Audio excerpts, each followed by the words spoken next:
Hello and welcome back to Horoscope TV. It is so great to have you here with us. Great to be back. Today we are diving deep into the fixed fire of the zodiac. We are looking exclusively at Leo, The lion. the lion. And, usually when we look at a weekly forecast, or we're talking about, well, atmospheric changes, a little rain here, maybe some sunshine there, a mood swing on a Tuesday.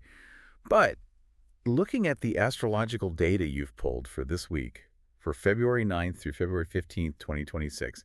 This doesn't feel like weather. This looks like, I don't know, climate change. That is exactly the right word for it. That's the distinction I made in the notes. Right. We are dealing with tectonic shifts this week for Leo. Tectonic shifts. Yeah. I mean, you have the standard lunar cycle. Sure, we always have the moon moving around, setting a mood. But underneath all that, you have Saturn, the heavy lifter of the zodiac. Right. And it is crossing a major threshold. It's moving into Aries.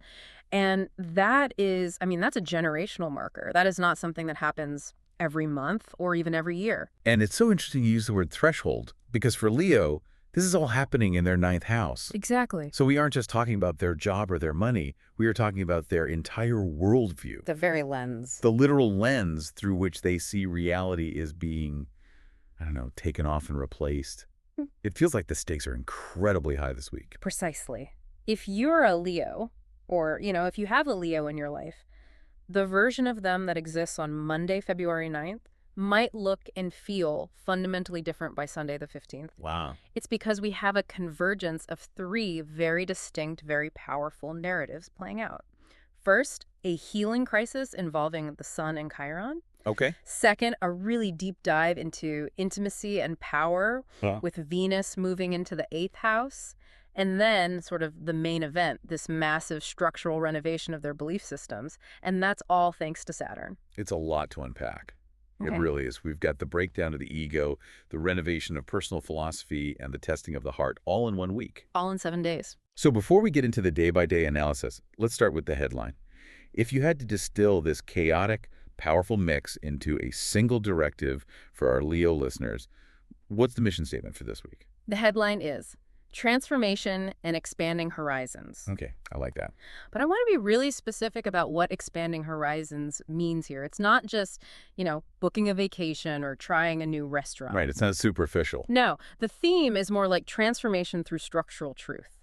It's not just about changing for the sake of changing. It's about solidifying the change, building something that lasts from it. Structural truth. That sounds heavy. It sounds like pouring concrete. It is heavy. Saturn is always heavy. But for a Leo who is so often driven by the sun, by radiance, by performance, by that immediate feedback from an audience structure is what turns a performance into a legacy. Ah, okay. I see. This week is about moving from look at me to look at what I understand about the world. It's a week for the ambitious Leo to really, truly stretch their legs and aim for something higher, not just in their career, but in their soul. I want to analyze that soul aspect first then. You mentioned a healing crisis involving the sun. Now, the sun is Leo's ruling planet, so anytime the sun does anything, Leos feel it on a very personal level. Correct.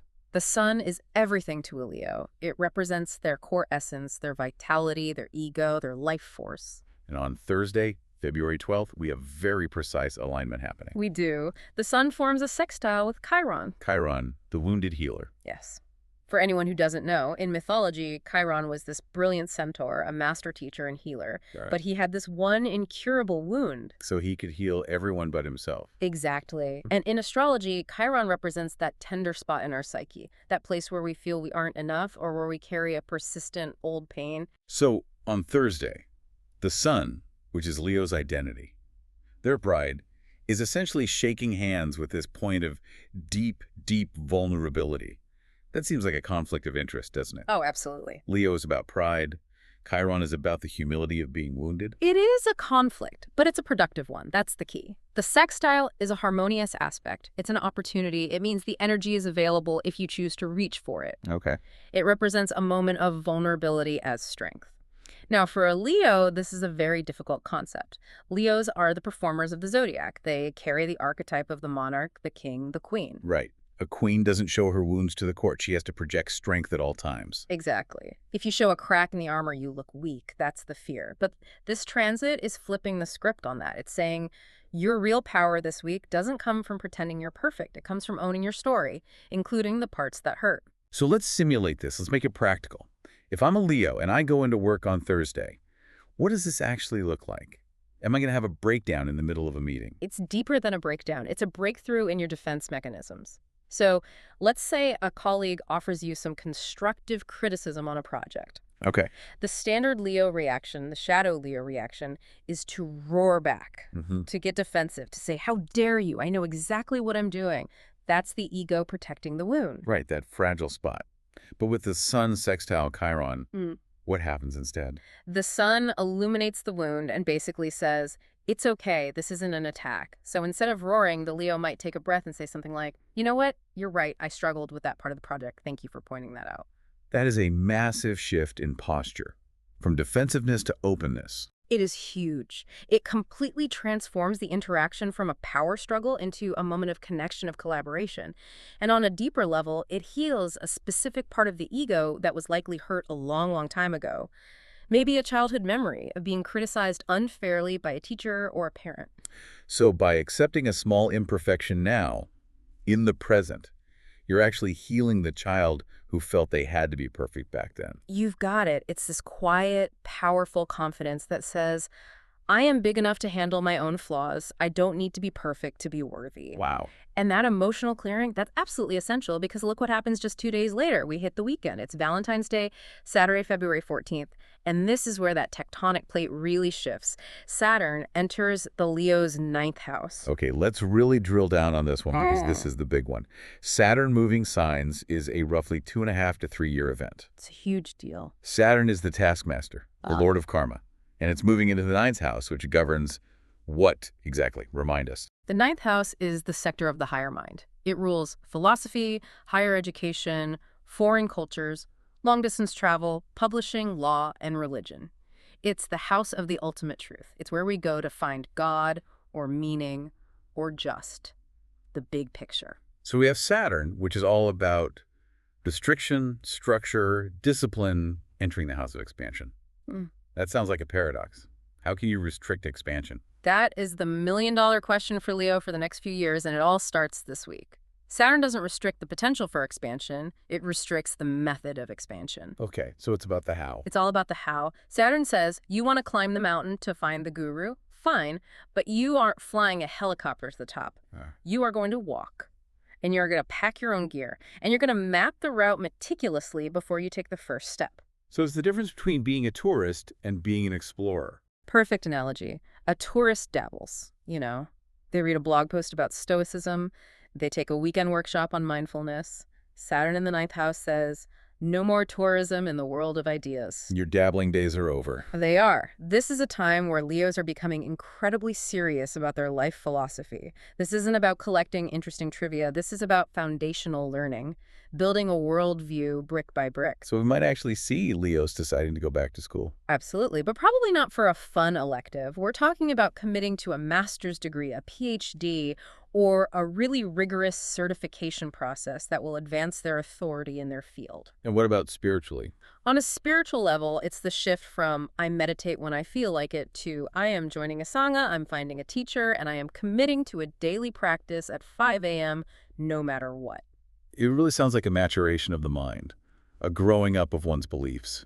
It is. The 9th house is also the house of the mentor. So with Saturn here, Leos are either seeking a serious mentor, an authority figure who can teach them the ropes in a structured way, or they are stepping into that role themselves. That makes sense. They are realizing that to be the true leaders they want to be, they need more than just charisma. They need a solid worldview. They need a code. A code of ethics. A code of ethics, a code of conduct. And Saturn in Aries is particularly interesting here because Aries is the sign of I am, the self-starter, the individual. So it's about building your own philosophy. Yes, defining your personal philosophy, not just adopting someone else's dogma, but Saturn demands that you rigorously test that philosophy against reality. The question becomes, do I actually believe this, or does it just sound good at a dinner party? Exactly. Or does this philosophy hold up when things get really, really hard?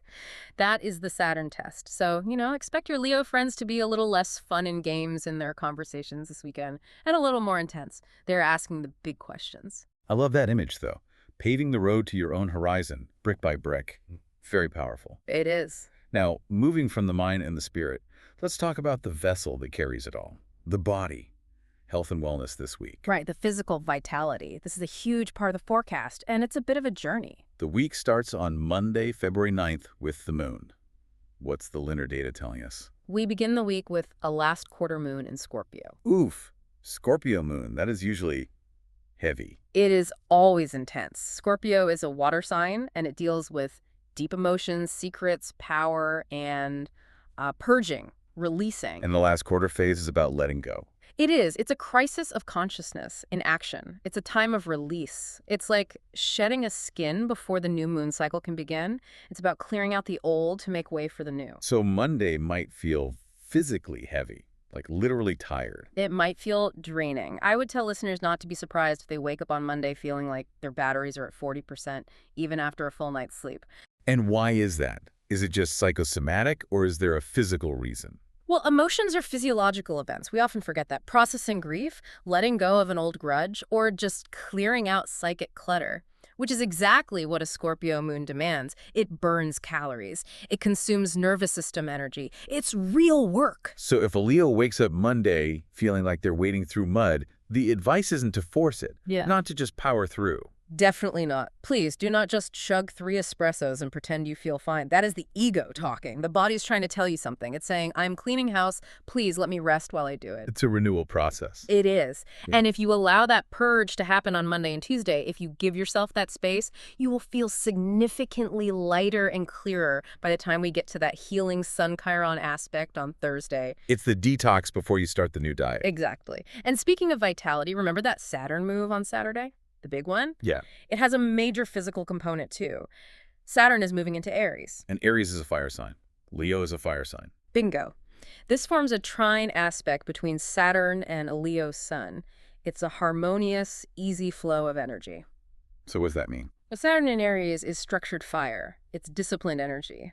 Think of the difference between a scattered light bulb and a focused laser beam. Okay. So what does that mean for the Leo body specifically? Increased stamina. All of a sudden, that fatigue from Monday is gone, and it's replaced by this steady, burning, powerful engine. This is fantastic for physical activities that require endurance. So not just a quick sprint, but something longer. No. I mean, Aries on its own loves to sprint, but Saturn loves a marathon. The combination is ideal for things like hiking, long-distance cycling, or maybe weight training where you're really focusing on form and repetition over just lifting heavy. So it's slow and steady wins the race, Yeah. but with a lot of horsepower under the hood. I'd say steady and strong wins the race. However, there is a cautionary note here. There's always a caution with Saturn. Of course. Aries energy can be impulsive. It wants to go and now W. Saturn says sustain it. The risk here is going too hard too fast. The classic weekend warrior injury. I could see that coming. Exactly. A Leo might feel this incredible surge of power on Saturday, this new Saturn Aries fuel, and decide to go hike a mountain they haven't trained for. Or they'll go to the gym and try to lift a weight they just aren't ready for.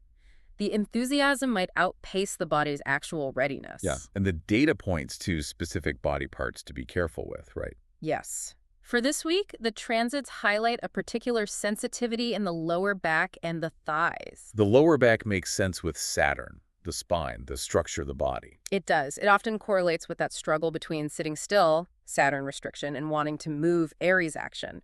So if you are going to take up that recommended hiking or running, you absolutely have to incorporate regular stretching for the hamstrings, the glutes, and the lumbar region. Stretch it out, Leos. Don't just jump into the deep end. Please, treat your body like the high-performance vehicle it is. You have to warm it up. You wouldn't take a Ferrari from 0 to 100 without getting the oil flowing first. Very true. Okay, let's pivot to the heart. Love and romance. We've talked about the self, the mind, the body now, the relationship. The juicy stuff and the complicated stuff. Always. You mentioned earlier that Venus, the planet of love, is making a move into a very specific and intense sector. Yes, on Tuesday, February 10th, Venus enters the 8th house for Leo. The 8th house. Okay, so we talked about the 9th house being philosophy and the big picture. The 8th house is... It's deeper, isn't it? Darker. The 8th house is the Scorpio house. It is the sector of sex, death, rebirth, shared resources, and deep psychological bonding. It is, the basement of the zodiac where we keep the things we don't show the neighbors. Oh, okay. So Venus, the planet of love, charm, harmony, and grace, is walking into the deepest, darkest, most intense room in the entire zodiac mansion. She is taking off the flower crown and putting on a leather jacket, metaphorically speaking. I like that. She is trading polite, surface-level conversation for soul-gazing. So, what is the vibe for Leo romance this week? What does this feel like? Intensity. Sure. Absolute, undiluted intensity. This is not the week for light, fluffy flirtation. Casual flings are going to feel completely empty and unsatisfying to a Leo right now.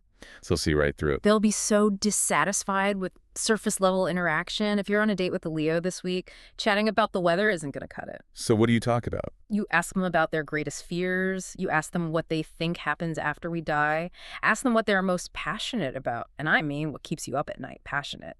That is what they are craving. Total, radical honesty. They want to merge. That's the word that's coming to mind. They want to merge on a deep soul level. It's a desire for fusion.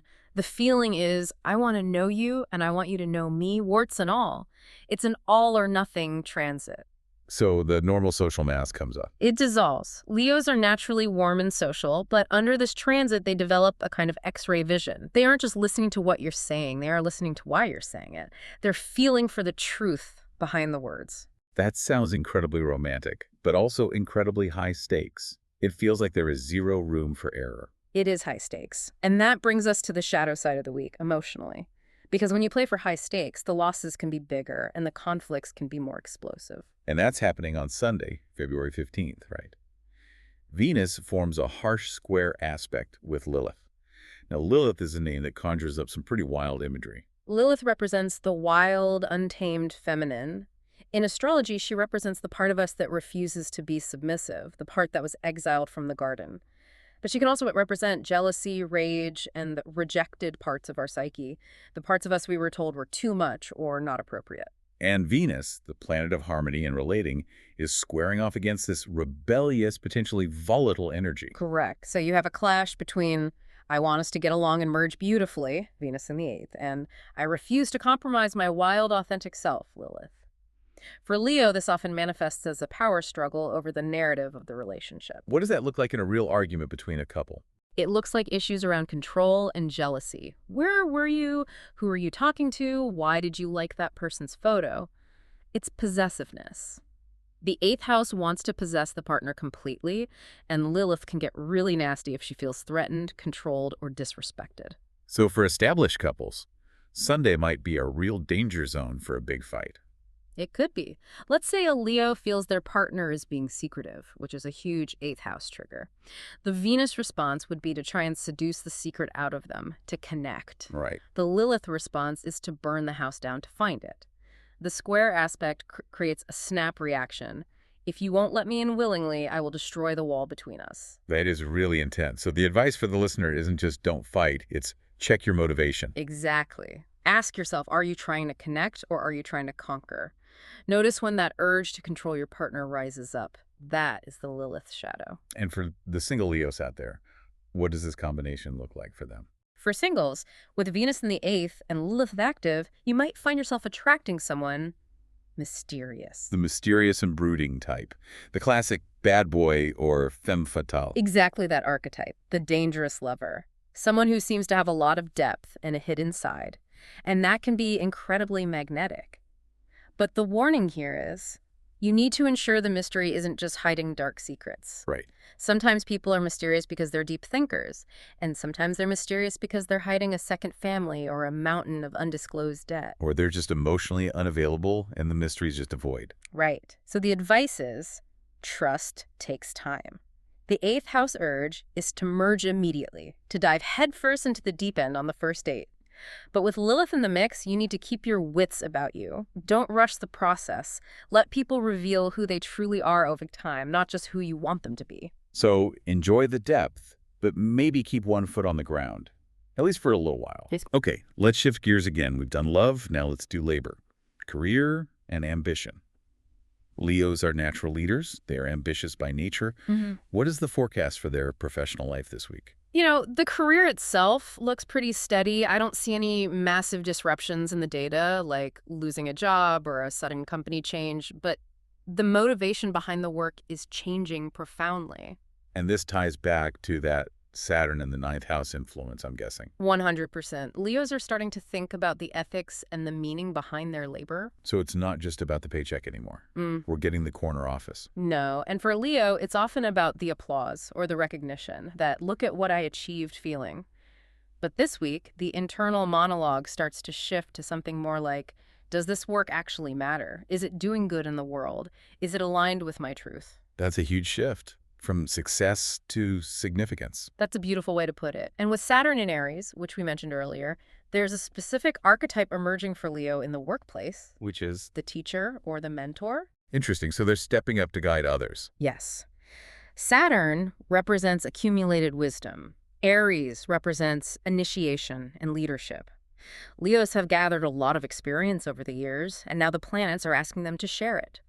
This is a fantastic week to volunteer, to train a new employee, to host a workshop, or just to offer some guidance to a colleague who is clearly struggling. Leos are naturally generous, so that fits them really well. It does, and it also positions them as an authority figure, which they love.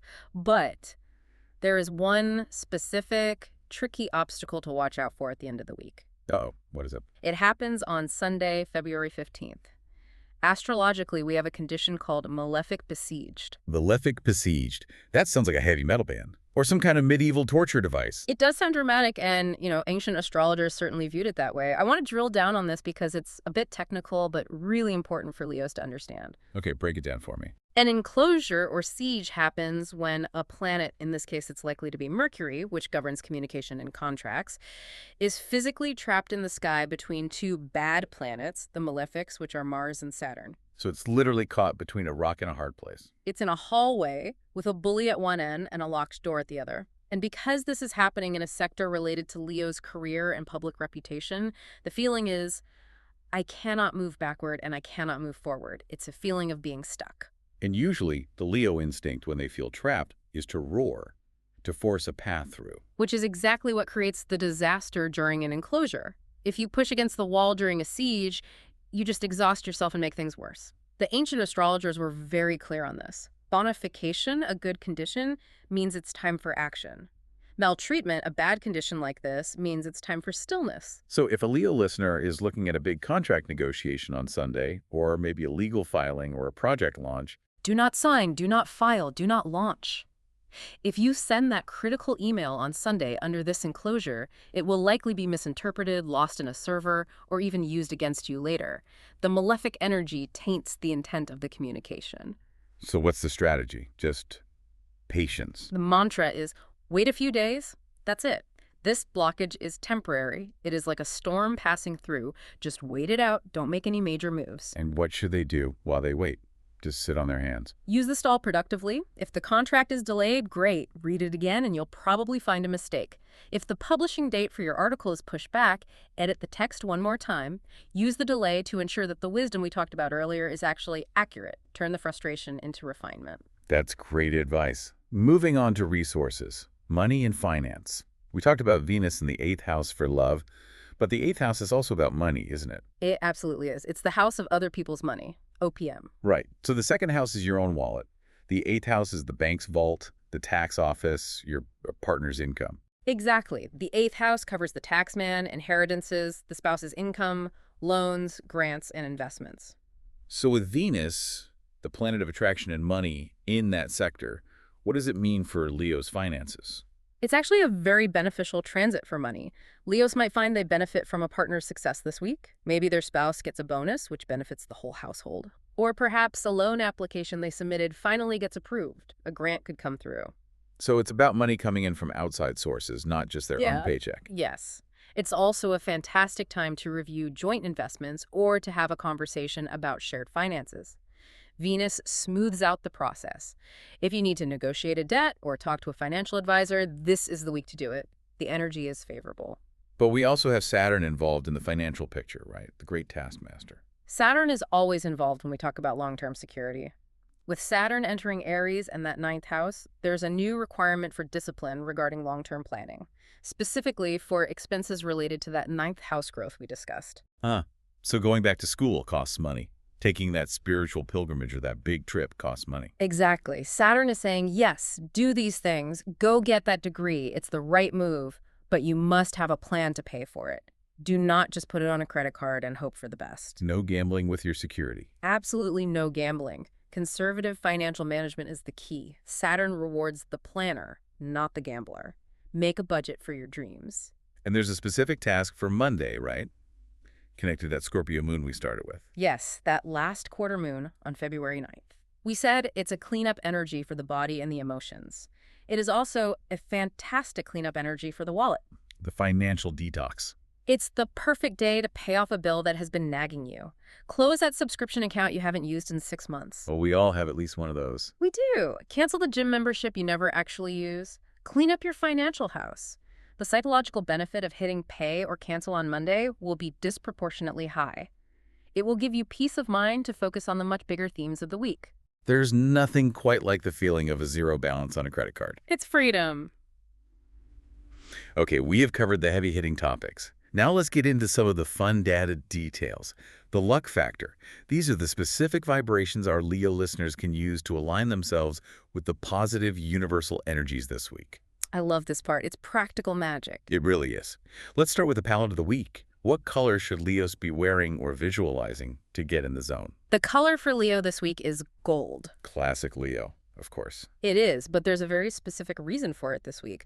For our digital designers out there, the hex code is hashtag FFD700. And why gold right now? What's the connection? Gold is the metal of the sun, and since the sun is making that beautiful healing aspect to Chiron on Thursday, wearing or visualizing gold helps a Leo tune in to that specific frequency. It's like wearing an antenna for healing energy. It reminds them of their royalty, but also their warmth and radiance. It's both armor and an adornment. Exactly. I would even say visualize golden light surrounding you during meditation, especially around that Thursday healing moment. Love that. And what about the numbers? We have a list here. Yes. The lucky numbers for the week are 1, 5, 10, 19, 28, and 37. Okay, I'm seeing a pattern here already. Lots of ones. There is definitely a pattern. The number 1 is the number of the sun, the self, the individual. 10 is completion and new beginnings. 1 plus 0 equals 1 again. And 19. 1 plus 9 is 10, which is 1. 28. 2 plus 8 is 10, which is 1. 37. 3 plus 7 is 10. Wow. It's all about the one. It is all about the self, but not in a selfish way, more in a centering way. It's about finding your core and standing in your own light with confidence. And the best dates. We've mentioned them as we've gone through, but let's just recap them clearly. The 2 to circle in your calendar are Thursday, February 12th for that personal healing work with Sun and Chiron, and then Saturday, February 14th for wisdom in those major structural shifts as Saturn enters Aries. Mark those down, Leos. Okay, now for one of our most requested segments, Compatibility Corner. Who to kiss and who to maybe avoid for a few days. Exactly. Let's start with the good news. Who is the power couple match for Leo this week? The best match, hands down, is Aries. Double fire. That sounds exciting. It's double fire, but it's a specific kind of fire this week because of Saturn. Remember, the biggest transit of the week is Saturn moving into Aries. So the Aries partner is changing too. They're feeling this transit just as much. Yes. The Aries partner is becoming more serious and grounded. Usually Aries can be a bit chaotic, impulsive, a bit of a loose cannon, you know. Right. But with Saturn landing on them, the Aries is stepping up. They're maturing. They are taking on responsibility, and Leo respects that new authority. Leo loves competence. A Leo looks at an Aries who is getting serious and says, wow, you are really handling your business. That's attractive. And what does Aries give back to Leo in this dynamic? In return, Aries looks at Leo's big ninth house expansion plans and says, let's go do that. Let's learn that new language. Let's travel there together. Let's build something. So the exchange is, Aries encourages Leo's desire for travel and learning, and Leo supports Aries' new sense of responsibility. Precisely. It is a dynamic, exciting power couple that inspires better versions of themselves in each other without losing that essential spark. It's not boring, stable love. It is, we are building an empire together. Love. That sounds pretty unstoppable. Now, for the hard part, who is the friction point? Who is the worst match this week? I would say proceed with caution around Taurus. Taurus, the bull. The bull versus the lion. This is a classic clash of fixed signs. Leo is fixed fire, Taurus is fixed earth. And what does fixed mean in this context? Let's just remind everyone. It means stubborn. It means I am not moving. It's an energy of stability and resistance to change. So we have two immovable objects butting heads. But with completely different agendas this week, the conflict comes from the direction of their focus. Taurus is fixed earth. They want material security, physical comfort, to stay put, to count the money and keep it safe in the bank. And Leo this week. Leo is 100% ninth house focused. They want expansion, risk, philosophy, travel, new ideas. They want to grow. So Leo says, let's sell the house and fly to India to find a guru. And Taurus says, are you insane? That costs too much and the sofa is extremely comfortable. That is exactly the dynamic. Taurus will view Leo as impractical, reckless, or flighty. And Leo will feel held back, stifled, and bored by Taurus's caution. It's a fundamental perspective gap that is very, very hard to bridge this week. So if a Leo is married to a Taurus, or working closely with one, what's the practical advice? Save your breath. Seriously. Arguments about money or future plans or values will go nowhere this week. You are speaking different languages. Just agree to disagree and maybe go do your hiking trip solo. Avoid the drama. Good advice. Sometimes silence is the best policy. Especially when dealing with a Taurus who is digging their heels in this week. Well, we have covered a tremendous amount of ground today. We've gone from the deep healing of the ego to the psychological depths of the 8th house, all the way to the philosophical heights of the 9th house. It is a massive, massive week for Leo. It really is. Yeah. As we wrap up this analysis, if you had to leave our Leo listener with one final thought, one piece of wisdom to carry them through from the 9th to the 15th, what would it be? I would say focus on the truth. The truth. The capital T truth, whether that's the emotional truth of your relationship in that intense 8th house sector, or the financial truth of your debts and resources, or the higher truth of your personal philosophy in the 9th house. Do not be afraid of the deep end and don't be afraid of the high road. The only thing that can really hurt you this week is deception, especially deceiving yourself. If you stand in your truth, even if it makes you feel vulnerable for a moment, you will come out of this week stronger, wiser, and more powerfully authentic than you were when you entered it. That is the perfect note to end on. Transformation through truth. Absolutely. Well, thank you so much for breaking all of that down for us. It is always such a pleasure to analyze the stars with you. My pleasure. It was a big one to unpack. And to you, our listener, thank you for tuning into this episode on Horoscope TV. We sincerely hope this guide helps you navigate the powerful energies of the week of February 9th with confidence and with grace. You've got this, Leo. If you enjoyed this analysis and want to make sure you are ready for what the stars have in store next, please do hit that subscribe button. That way, you'll get notified immediately when the next forecast is available. And you won't want to miss it. Until next time, keep looking up. And keep shining.